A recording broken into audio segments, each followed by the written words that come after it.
Bonjour à tous, aujourd'hui on se retrouve pour l'interview de Laetitia Allemand qui a repris le domaine viticole familial allemand à ses 40 ans. Il est situé à Espinasse dans les Hautes-Alpes.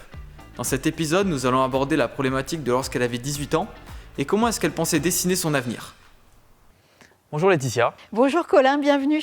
Merci. Après être sortie du lycée avec un bac S en poche, quelle opinion aviez-vous sur l'entrepreneuriat ? En fait, j'avais grandi dans une famille d'entrepreneurs sur un domaine viticole qui avait été fondé par mes grands-parents, repris par mes parents, mais je ne me rendais pas vraiment compte que c'était une famille d'entrepreneurs. Et donc du coup, j'envisageais pas de moi-même devenir entrepreneur. Honnêtement, j'y ai jamais pensé, j'avais d'autres idées, d'autres envies, je voulais devenir journaliste à l'époque. C'est ce que j'ai fait dans un premier temps, donc je baignais dans ce milieu d'entrepreneurs, mais sans savoir que moi-même, un jour, je le serais. Et pour vous diriger vers la voie professionnelle du journalisme, est-ce que vous êtes allé démarcher des chefs de presse ou bien des journalistes pour découvrir le métier Je suis plus allée voir des journalistes pour savoir comment ils faisaient leur métier, etc., ou des gens qui travaillaient dans l'édition. Mais je ne suis pas allée voir des chefs d'entreprise, des patrons de presse ou des choses comme ça parce que je n'envisageais pas de devenir moi-même entrepreneur. Puisque vos parents possédaient ce domaine viticole allemand, est-ce qu'ils vous ont motivé à reprendre le domaine ou bien à aller directement dans la voie professionnelle qui vous épanouissait ? Moi, ils m'ont toujours dit qu'eux, ils adoraient être entrepreneurs, qu'eux, ils adoraient avoir ce domaine viticole. Puis je voyais bien qu'ils étaient passionnés par tout ce qu'ils faisaient, qu'ils se levaient tôt le matin, ils se couchaient tard le soir. Leur vie, c'était l'entreprise. Mais en même temps, ils m'ont jamais forcé. Ils m'ont toujours dit, il faut que tu fasses un truc que tu aimes et qui te passionne. Si c'est le journalisme, fais du journalisme. Et je pense que du coup, ça a été très bien parce que si on m'avait forcé à reprendre trop tôt l'entreprise, j'aurais sans doute été frustrée de ne pas avoir suivi ma propre voie et j'aurais été un entrepreneur un peu frustré. Alors que là, j'y suis revenue plus tard, différemment et de mon plein gré. Ce qui est top. Alors Laetitia, qu'est-ce qui vous a motivé à reprendre un jour l'entreprise après avoir travaillé plusieurs années dans le journalisme ? Alors en fait, ça a été la conjonction de plusieurs choses. D'abord, je travaillais sur des émissions de télé qui, à un moment donné, sur France 5, se sont arrêtées. J'ai fait derrière de la chaîne Info. Ça me plaisait moins. Et puis mes parents se sont posé la question de la retraite. Et du coup, comme ils ne pensaient pas du tout que je reprendrais l'entreprise, ils m'ont dit, mais tu sais, on va sans doute vendre une partie des vignes, etc. Et donc moi, à ce moment-là, je me suis dit, mais quand même, c'est super intéressant, c'est une belle qualité de vie. Le vin, j'ai toujours grandi dedans, c'est un produit qui est culturel, historique, c'est au cœur des enjeux environnementaux. Il y a sans doute des choses à faire. Mais je ne savais pas trop, parce que du coup, ça me faisait un peu peur. Moi, je n'avais jamais été entrepreneur, je ne savais pas gérer une entreprise.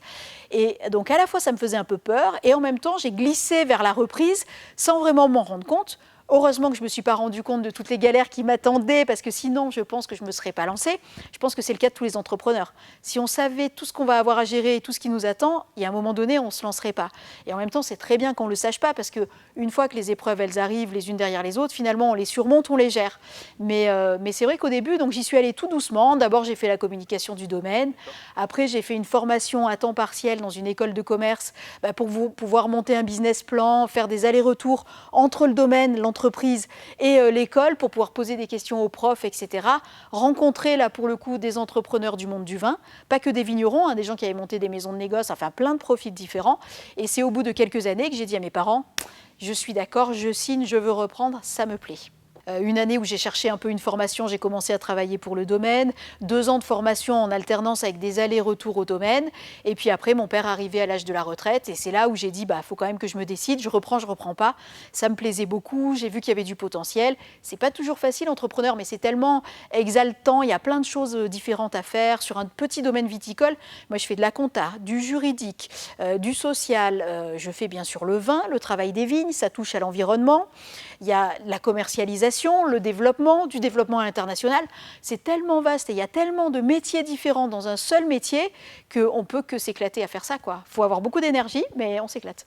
Maintenant, après plusieurs années à diriger le domaine, est-ce que quand vous repensez à lorsque vous aviez 18 ans, que finalement, devenir chef d'entreprise et entreprendre, ce n'était peut-être pas un rêve ? En fait, en y pensant rétrospectivement, oui, en tout cas, il y a des réussites d'entrepreneurs où aujourd'hui, quand je sais ce que ça représente, le travail que ça représente, l'état d'esprit que ça représente d'être entrepreneur, quand j'en vois certains, oui, ça me fait rêver.